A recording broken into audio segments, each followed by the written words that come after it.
Muy buenos días a todos mis hermanos. Hoy me ha tocado a mí traer este mensaje.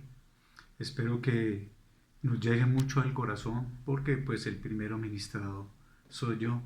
Antes de comenzar, sí quiero que hagamos una pequeña oración. Le demos gracias a Dios por todo este tiempo que nos está regalando. Gracias por todas las cosas, gracias por las familias que en este momento están todas unidas, unánimes juntas, Señor. Gracias te doy, Señor, por todos, por cada uno, Señor. Yo te doy gracias, Señor, y que esta no sea una palabra más, sino que sea una palabra de vida. Bueno, hermanos, amados, como es sabido por todos, la situación actual que vive Colombia, y no solamente Colombia, sino el mundo entero, esto es una amenaza real, ¿cierto? Cuando nosotros comenzamos a ver que se están perdiendo los trabajos, que la gente se está muriendo, entonces comenzamos a pensar en nuestras finanzas, comenzamos a pensar en la familia, comenzamos a confrontarnos si realmente esto me dará a mí y si me voy a morir. Viene ese es mi primer pensamiento que viene a mi cabeza, ¿cierto? O sea, surge el yo, es lo que primero surge, ¿cierto? Las largas colas que hay que hacer para ir a los supermercados, para ir a las entidades bancarias, para ir a la CPS. En estos días que tuve la oportunidad de salir, porque tenía que hacer unas vueltas y realmente tenía que salir, porque yo no debo salir porque tengo una enfermedad de base que es la hipertensión. Hablaba con una señora en la cola y me decía que ella estaba muy preocupada de un préstamo que tenía y que más aún estaba preocupada de un familiar que era un empresario y que no tenía en este momento los recursos ni el dinero, ni para cubrir los gastos de nóminas, ni para cubrir proveedores, que estaba al borde del suicidio, que ella estaba muy preocupada por este tipo de situación. ¿Cierto? Cuando yo veo todo esto y veo que toda la información que yo recibo por los diferentes medios de comunicación electrónicos, todos hablan del tema, ¿cierto? Todo es el tema y el tema, al punto tal que charlando en estos días con una familiar me decía, ¿sabes qué? No me vas a hablar nada de pandemia, no me vas a hablar absolutamente nada de muertos, yo no quiero saber porque eso me hace daño. Y realmente veo que es una posición muy sana, como la que decía el pastor Pablo en estos días, que él y su familia optaron por no recibir ningún tipo de información concerniente del tema. Cuando esto llega, en mi mente, ¿qué surge? En mi mente un desasosiego, ¿cierto? Una desesperanza. Aunado a esto, que yo vengo a escuchar un mensaje de esperanza y me encuentro con un mensaje de desesperanza. Mejor apaguémonos esto y no sigamos escuchando. Pero déjeme decirle algo. Nosotros, usted y yo, tenemos una esperanza viva. Y esa esperanza viva la encontramos en las Sagradas Escrituras. Y miremos qué nos dicen las Sagradas Escrituras en torno a lo que está sucediendo. Ustedes recordarán una historia que todos ya conocemos. Se trata de la vida de David y Goliat, dicen en las Sagradas Escrituras. Esto es en 1 Samuel capítulo 17. Nos dice de la siguiente manera: los filisteos juntaron sus ejércitos para la guerra y se congregaron en Soco, que es de Judá, y acamparon entre Soco y Aseca, en Efes Damín. También Saúl y los hombres de Israel se juntaron y acamparon en el valle de Ela y se pusieron en orden de batalla contra los filisteos. Y los filisteos estaban sobre un monte a un lado e Israel estaba sobre otro monte al otro lado y el valle entre ellos. Salió entonces del campamento de los filisteos un paladín, el cual se llamaba Goliat, y de Gad, y tenía una altura de 6 codos y un palmo. Hagamos un pequeño alto ahí. Este gigante que nos habla aquí, un paladín es un intermediario, ¿cierto? Que puede definir una batalla casi de inmediato a favor en este caso, de los filisteos. La altura de este filisteos en unas partes habla de 2,90 y en otras habla de 3 metros de estatura. O sea que se sale del común promedio de estatura de las personas. Y sigamos. Y traía un casco de bronce en su cabeza y llevaba una cota de malla y en el peso de la cota era de 5.000 ciclos de bronce. Esto equivale a 57 kilos. La cota de malla viene tejida, es metálica, ¿cierto? Viene tejida y protege todo lo que son los órganos de la caja torácica, o sea, el corazón, las costillas y todos los órganos que se encuentran en esta parte. Sobre sus piernas traía grebas de bronce y jabalina de bronce entre sus hombros. Las grebas son placas delgadas de metálicas que protegen las piernas, y el asta de lanza era como un rodillo de telar, y tenía el hierro de su lanza 600 ciclos de hierro, e iba su escudero delante de él. Dice que la lanza promedio, la jabalina de un hombre común y corriente, pesa 800 gramos, o sea, no llega a 1 kilo. Y el de este gigante pesaba 7 kilogramos. O sea, ustedes se pueden imaginar el tamaño de la jabalina de este gigante. Y se paró y dio voces a los escuadrones de Israel diciendo: ¿para qué os habéis puesto en orden de batalla? ¿No soy yo el filisteo y vosotros los siervos de Saúl? Escoged de entre vosotros un hombre que venga contra mí. Si él pudiere pelear conmigo y me venciere, nosotros seremos vuestros siervos. Y si yo pudiere más que él y lo venciere, vosotros seréis nuestros siervos y nos serviréis. Y añadió el filisteo: hoy yo he desafiado el campamento de Israel. Dadme un hombre que pelee conmigo. Y miren más adelante lo que nos dice. Y venía pues aquel filisteo por la mañana y por la tarde, y así lo hizo durante 40 días. Ahora, mire lo que pasaba con Israel en torno del desafío que estaba haciendo este gigante contra el pueblo escogido de Dios. Y oyendo Saúl y todo Israel estas palabras del filisteo, se turbaron y tuvieron miedo. El miedo, veamos en otra ocasión, es un mecanismo de defensa natural del organismo que reacciona ante una agresión externa. Si yo voy atravesando una vía y de pronto voy en camino y me frena un vehículo en seco, ¿cierto? De pronto vengo entretenido, no vengo concentrado y me llevo la mano al corazón, ¿qué sucede? Se me aceleran las palpitaciones, ¿cierto? Ese es un mecanismo de defensa natural, ese es miedo. Pero cuando ese miedo se hace más evidente, ese miedo se hace más reiterativo, ¿eso qué puede suceder? El miedo que es reiterativo puede ser psicológico, puede ser una amenaza externa. Eso me puede llevar a un desequilibrio interno del organismo y llevarme a la muerte. Así de sencillo puede pasar con esto. Y mire lo que nos sigue relatando la historia. David era hijo de aquel hombre efrateo de Belén de Judá, cuyo nombre se llamaba Isaí, el cual tenía 8 hijos, y en el tiempo de Saúl este hombre era viejo y de gran edad entre los hombres.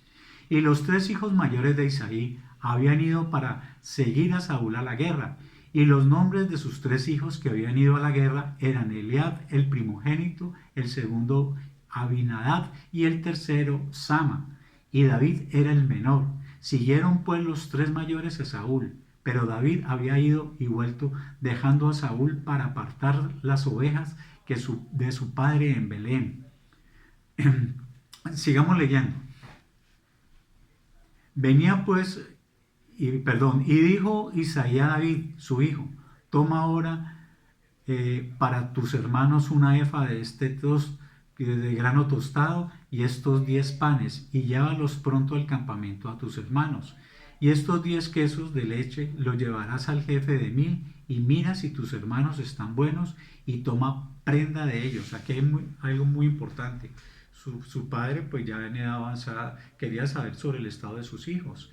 Tomar prenda era sinónimo y garantía de lo que David le traía las noticias, las estaba corroborando, o sea, como muestra, aquí está la prueba de que realmente estaban bien, ¿cierto? Mientras esto sucedía, mientras esto ocurría, David preguntando por el estado de sus hermanos, y dice, mientras él estaba hablando, por ejemplo, de sus hermanos, he aquí aquel paladín que se ponía en medio de los dos campamentos, y se llamaba Goliat, el filisteo de Gab, salió de entre las filas de los filisteos y habló las mismas palabras, y las oyó David. Y todos los varones de Israel que veían a aquel hombre huían de su presencia y tenían que gran temor. Fíjese que del miedo pasó al temor. O sea, ya hacía más evidente, ya era mucho más lo que ellos estaban sintiendo. Y ante esto, mire lo que le dice David, le dice a Saúl. Y dijo David a Saúl: no desmaye el corazón de ninguno a causa de él. Tu siervo irá y peleará contra el filisteo. Y dijo Saúl a David: no podrás ir tú contra aquel filisteo para pelear con él, porque tú eres muchacho y él un hombre de guerra desde su juventud. David respondió a Saúl: tu siervo era pastor de ovejas de su padre, y cuando venía un león o un oso y tomaba algún cordero de la manada, salía yo tras él, lo hería y lo libraba de su boca. Y si se levantaba contra mí, yo le echaba mano de la quijada y lo hería y lo mataba. Fuese león, fuese oso, tu siervo lo mataba, y este filisteo incircunciso será como uno de ellos, porque ha provocado al ejército del Dios viviente. Añadió David: Jehová, que me ha librado de las garras del león y de las garras del oso, él también me librará en manos del filisteo. Y dijo Saúl a David: ve y Jehová esté contigo.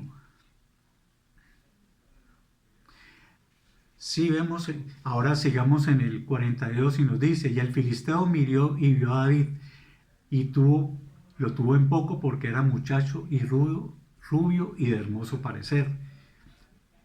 Y dijo el filisteo a David: ¿soy yo perro para que vengas a mí con palos? Y maldijo a David por sus dioses. Dijo luego el filisteo a David: ven a mí y daré tu carne a las aves del cielo y a las bestias del campo. Entonces dijo David al filisteo: tú vienes a mí con espada y lanza y jabalina, mas yo vengo a ti en el nombre de Jehová de los ejércitos, el Dios de los escuadrones de Israel, a quien tú has provocado. Jehová te entregará hoy en mi mano, y yo te venceré y te cortaré la cabeza, y daré hoy los cuerpos de los filisteos a las aves del cielo y a las bestias de la tierra, y toda la tierra sabrá que hay Dios en Israel.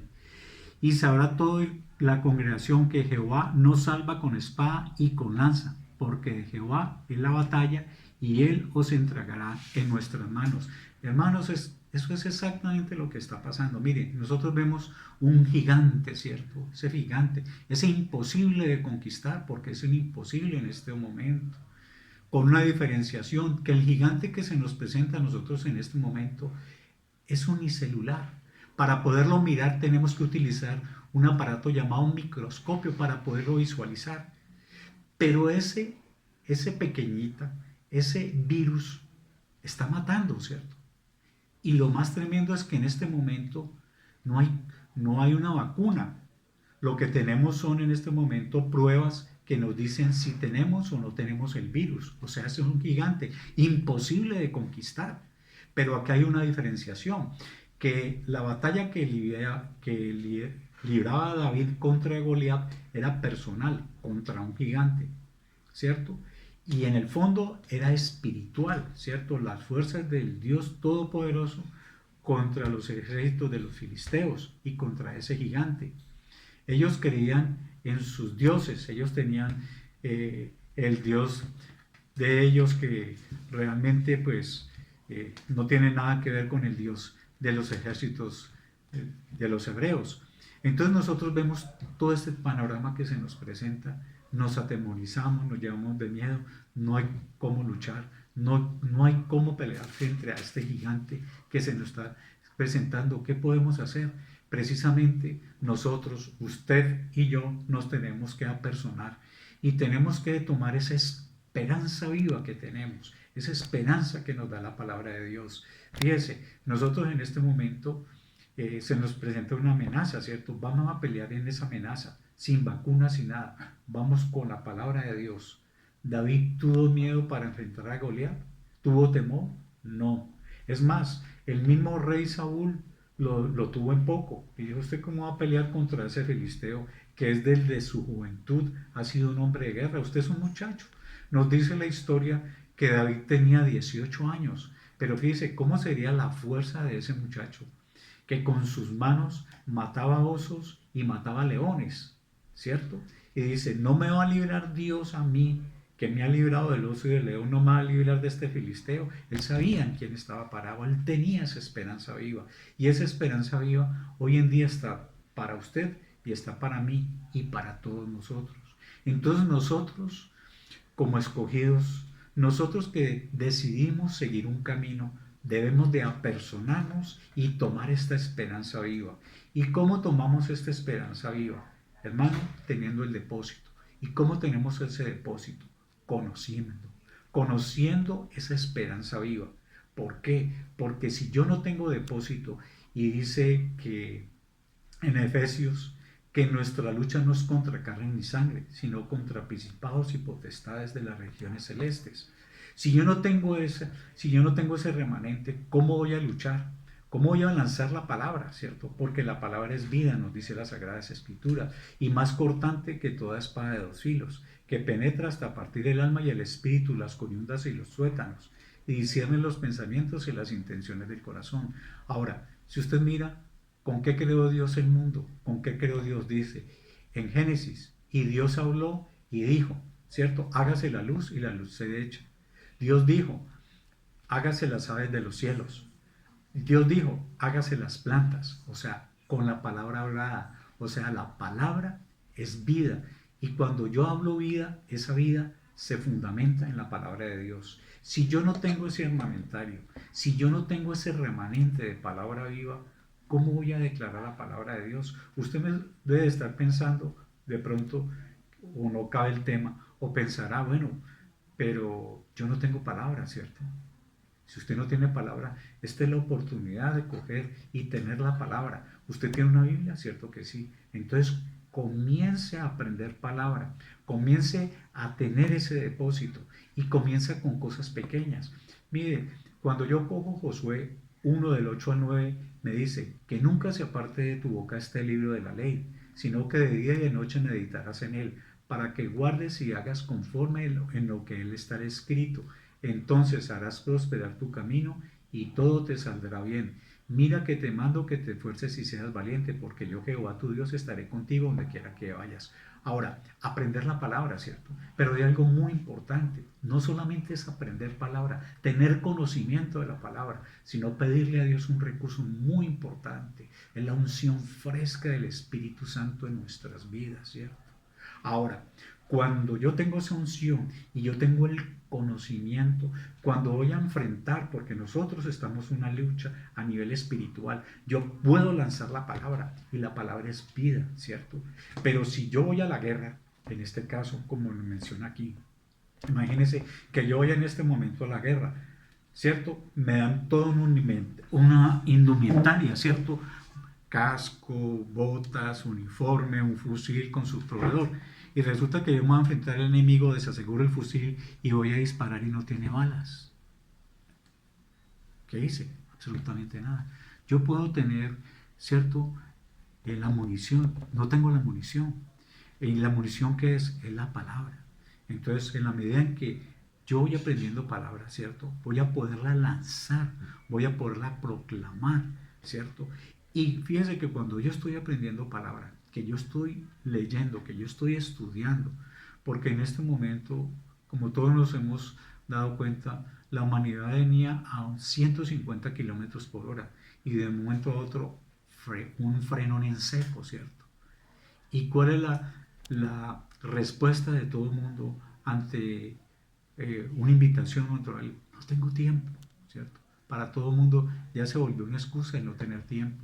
Y en este momento, ¿será que tengo tanto tiempo que no me queda tiempo?